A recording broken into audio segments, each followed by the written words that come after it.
Hi friends, myself Ramesh Iyer. Welcome to my motivational programme success in life में आप सभी का फिर से एक बार स्वागत है। दोस्तों, never compete yourself with others. Never compete yourself with others. जिंदगी में सफल इंसान बनना है तो दूसरे लोगों के साथ कंपटीशन करना छोड़ दो, वरना जिंदगी में हमेशा दुखी रहोगे। यह है आज का मेरा एक छोटा सा मोटिवेशनल प्रोग्राम।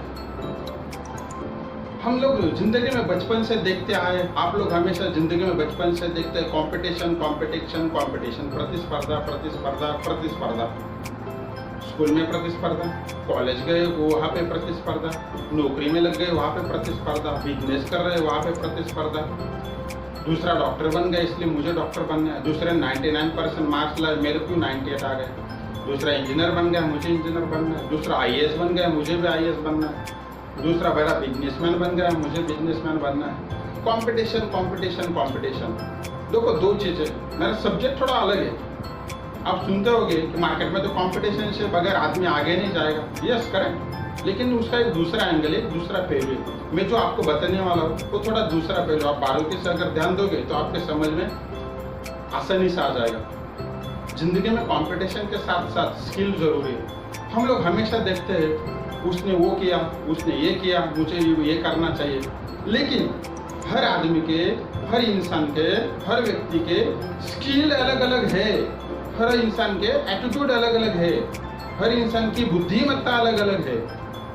जो सफल इंसान है उन्होंने कभी किसी को कॉम्पीट नहीं किया, उन्होंने मोटिवेट किया, उन्होंने मोटिवेशनल लिया दूसरे का। मोटिवेशनल लेना उसमें क्या होता है कि कोई सफल इंसान की जिंदगी कैसी थी, उन्होंने कैसी खराब परिस्थितियों में अपने आप को ढाला, उसने खराब परिस्थितियों में कैसा अपने आप को मेहनत किया, आगे लाया, उन्होंने कैसा काम किया, उनका कैसा काम करने का पद्धति कैसा था, उसने समय कैसा दिया, उसको बोलते हैं मोटिवेशन। हम लोग मोटिवेशन ले सकते हैं लेकिन कंपटीशन नहीं करने। कंपटीशन से हमेशा आदमी दुखी रहता है। थोड़ा सा मैं अगर आपको एक उदाहरण से समझाओ तो आपको जल्दी ध्यान में आएगा। वैसा तो मेरे मोटिवेशनल कई स्पीच में, कई वीडियोस में मैं उदाहरण दे चुका हूँ, लेकिन फिर से वापस आज एक उदाहरण समझने के लिए आपको देना बहुत जरूरी है। ये कंपटीशन उससे आपको कनेक्ट होने में और समझने में थोड़ी आसानी होगी। एक व्यापारी था, हीरो का व्यापारी। वो छोटे से गांव से दूसरे बड़े शहर में हीरे बेचता था। उसके 2 घोड़े थे, अपने साथ एक नौकर था।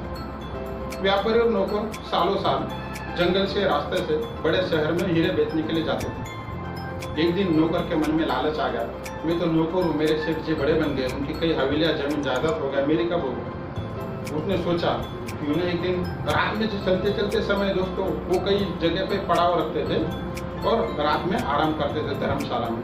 फिर दूसरे दिन वो शहर के लिए निकलते थे। एक दिन नौकर ने सोचा धर्मशाला में सेठ जी सो जाते हैं, मैं क्यों नहीं इनके हीरे चोरी कर लूँ और चुपके से उनको ध्यान में भी नहीं आएगा कहाँ गिर गया, ऐसा बता दो। सेठ जी और नौकर खाना खा के सो गए।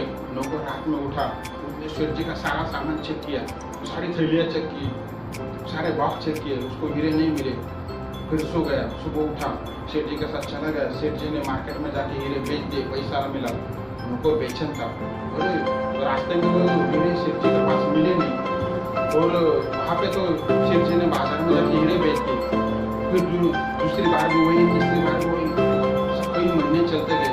एक दिन नौकर परेशान हो गया, उसने सेठ जी के पैर पकड़े और सेठ जी को बोला, सेठ जी मैं माफी चाहता हूँ लेकिन आपको कुछ सवाल पूछना चाहता हूँ। आपको बुरा लगे, आप मुझे कोड़े मारोगे, नौकरी से निकाल दोगे, लेकिन फिर भी मैं एक आपको कुछ पूछना चाहता हूँ। मैंने आपका नमक खाया फिर भी पूछना चाहता हूँ। सेठ जी बोले, बोलो।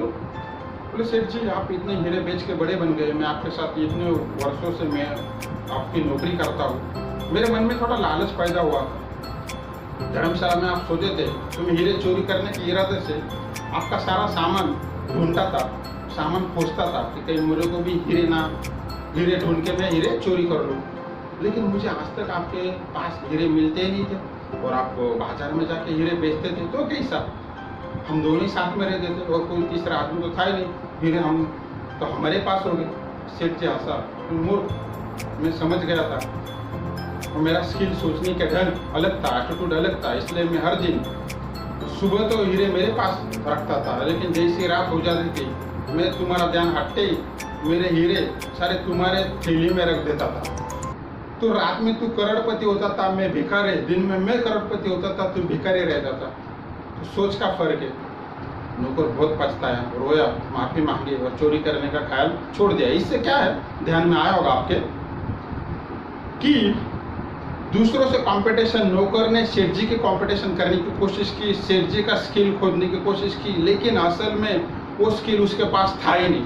तो आप जब कुछ बड़ा बनने के सोचोगे, कुछ बड़ा करने की सोचोगे, तो सफल इंसान का स्किल आपके पास हो नहीं सकता। हो सकता है उसका स्किल अलग हो, आपका स्किल अलग हो, उसका मेहनत करने का तरीका अलग हो, आपका तरीका अलग हो, उसका एटीट्यूड अलग हो, आपका एटीट्यूड अलग हो। इसलिए जिंदगी में हमेशा हम लोग कंपटीशन कंपटीशन कंपटीशन कंपटीशन, उससे कुछ हासिल नहीं होता। अगर जिंदगी में कुछ बड़ा बनना है तो कंपटीशन खुद से करो, अपने आप से करो। वापस आपको दोहराता हूँ, never compete yourself with others. किसी और से कंपटीशन करने के बजाय खुद से कंपटीशन करो। जिंदगी में हमेशा सक्सेस बिजनेसमैन बनोगे, सक्सेस एंटरप्रेन्योर बनोगे, सक्सेसफुल इंसान बनोगे। कभी किसी वस्तु में अपनी खुशी खोजते हो, कभी किसी व्यक्ति में अपनी खुशी खोजते हो। पता नहीं किस किस चीज में और किन किन लोगों में हम अपनी खुशियां जीवन भर खोजते रहते, लेकिन असली खुशी, रियल हैप्पीनेस आखिर मिल नहीं पाता। क्यों रियल हैप्पीनेस हम लोग हमेशा बाहर खोजते हैं। हाँ, हम सब भी उस चोर की तरह होते हैं। हम सभी जीवन में खुशियां, हैप्पीनेस इन लाइफ चाहते हैं और उसे हमेशा बाहर खोजते, दूसरे की खुशी में खोजते। लेकिन असल खुशी, असल स्किल, असल कंपटीशन खुद में है। खुद को पहचानो, खुद के स्किल डेवलप करो, खुद के साथ कंपटीशन करो, खुद को सोचो, खुद को समझो। जिंदगी में कोई ताकत आपको बड़ा बनने से नहीं रोकेगी। जिंदगी में कोई इंसान आपको बड़ा बनने से नहीं रोकेगा। खुद पे भरोसा रखो और कंपटीशन खुद को करो। कैसा लगा दोस्तों मेरा आज का ये मोटिवेशनल स्पीच? अगर पसंद आया, शेयर, लाइक, सब्सक्राइब। धन्यवाद।